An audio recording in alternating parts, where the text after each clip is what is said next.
Voltamos então, você que assiste o Eureka hoje, o assunto agora são as figuras de linguagem e como elas aparecem nos textos da literatura brasileira. No bloco passado, abordamos a questão da intertextualidade e analisamos uma questão do Enem de 1998. O tema agora é ironia e sempre com o dicionário nas mãos, vejamos o que diz. O Aurélio coloca da seguinte maneira: ironia, modo de exprimir-se que consiste em dizer o contrário daquilo que se está pensando ou sentindo. Um outro conceito, ainda parece muito simples: sarcasmo, zombaria. Eu acho que é esse o conceito que apareceu na questão do Enem do ano de 2000. Vamos ver a questão? As histórias em quadrinhos, por vezes, utilizam animais como personagens e a eles atribuem comportamento humano. O gato Garfield é um exemplo desse fato. Então, nessa tirinha você vê logo no primeiro quadro uma conversa entre John e o gato Garfield. John afirma: "Estou inspirado hoje." Garfield descansando de suas cansativas atividades cotidianas. No segundo quadrinho, John, ainda inspirado e emocionado, visivelmente feliz, afirma: "Vou pintar uma pintura." Eu sei que parece estranho pintar uma pintura, mas é como está na tirinha. E no terceiro quadro, o John pergunta para o Garfield: "Por onde começo?" Garfield, sempre descansando, sem se mexer, responde mentalmente: "Corte uma orelha." Em seguida, você vê uma reprodução de um quadro do artista Van Gogh. Não é preciso conhecer o quadro a priori.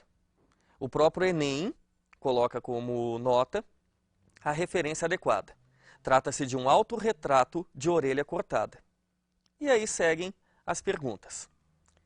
O terceiro quadrinho sugere que Garfield: A. Desconhece tudo sobre arte, por isso faz a sugestão. B. Acredita que todo pintor deve fazer algo diferente. C. Defende que para ser pintor a pessoa tem de sofrer. D. Conhece a história de um pintor famoso e faz uso da ironia. E. Acredita que seu dono tenha tendência artística e, por isso, faz a sugestão. Então, como vimos, a questão do Enem pede que analisemos o terceiro quadrinho, aquele que apresenta a resposta de Garfield para os anseios artísticos do seu amigo John. Vamos dar uma olhada. Repare que a resposta de Garfield, corte uma orelha, para a pergunta de John, por onde começo, pode parecer para o estudante despreparado uma resposta absurda e desprovida de relação cômica. Mas a vantagem de um teste como o do Enem é que ele não prioriza o que a gente chama de decoreba. O Enem busca privilegiar aqueles alunos que têm o costume da leitura e da interpretação de texto.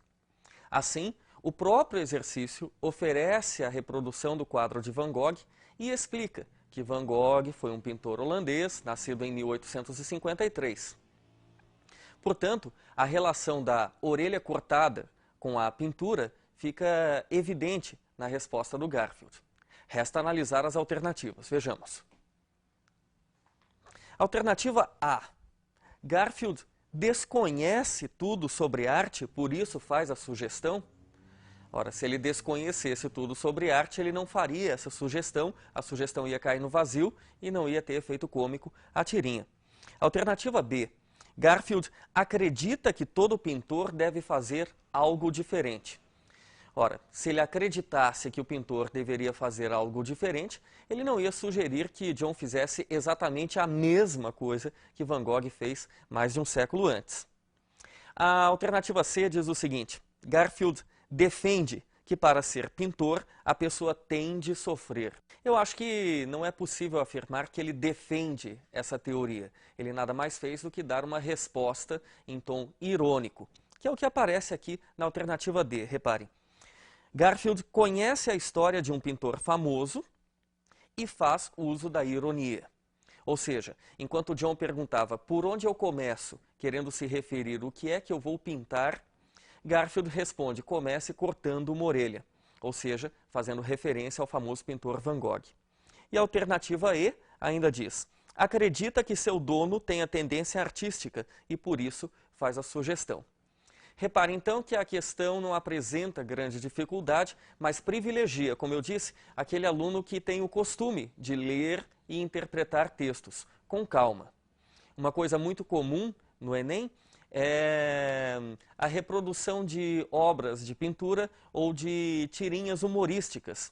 E nesse sentido, a gente analisa mais uma questão que trata de outra figura de linguagem. Vejamos mais uma questão, dessa vez a de número 7 do Enem aplicado no ano de 2001. O enunciado diz o seguinte: oxímoro, ou paradoxo, é uma construção textual que agrupa significados que se excluem mutuamente. Para Garfield, a frase de saudação de John expressa o maior de todos os oxímoros. Acompanhe. Na primeira tirinha, Garfield aparece sonolento observando a sua caneca de café. Na segunda, ele se surpreende com a aparição de John, que afirma, "Feliz segunda-feira!" Garfield, sozinho, na terceira tirinha, pensa com o leitor, a mãe de todos os oxímoros. A questão pede o seguinte, nas alternativas abaixo, estão transcritos versos retirados do poema O Operário em Construção. Pode-se afirmar que ocorre um oxímoro em. Alternativa A. Era ele que erguia casas onde antes só havia chão. Alternativa B. A casa que ele fazia, sendo a sua liberdade, era a sua escravidão. C. Naquela casa vazia que ele mesmo levantara, um mundo novo nascia, de que sequer suspeitava. D. O operário faz a coisa e a coisa faz o operário. E a alternativa E, ele, um humilde operário, um operário que sabia exercer a profissão.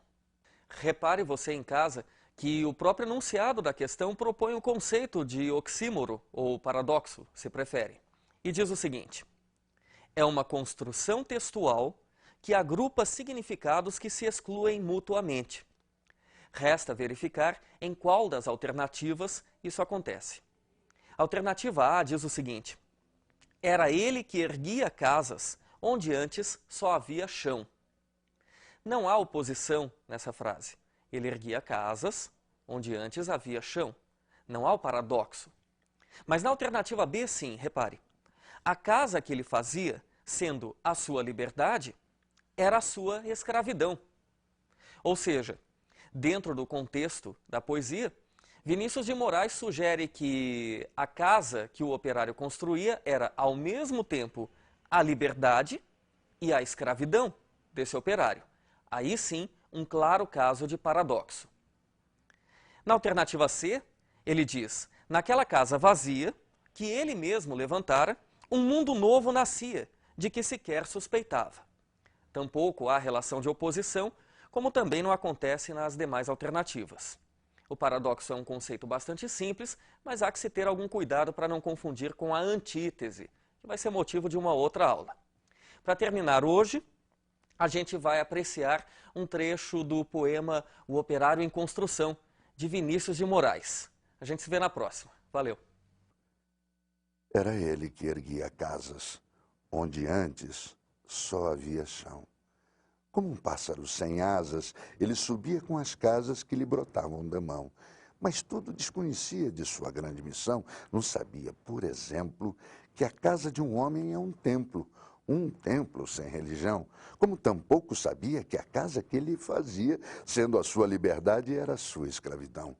Mas ele desconhecia esse fato extraordinário que o operário faz a coisa e a coisa faz o operário. De forma que, certo dia, à mesa, ao cortar o pão, o operário foi tomado de uma súbita emoção ao constatar, assombrado, que tudo naquela mesa, garrafa, prato, facão, era ele quem os fazia. Ele, um humilde operário, um operário em construção.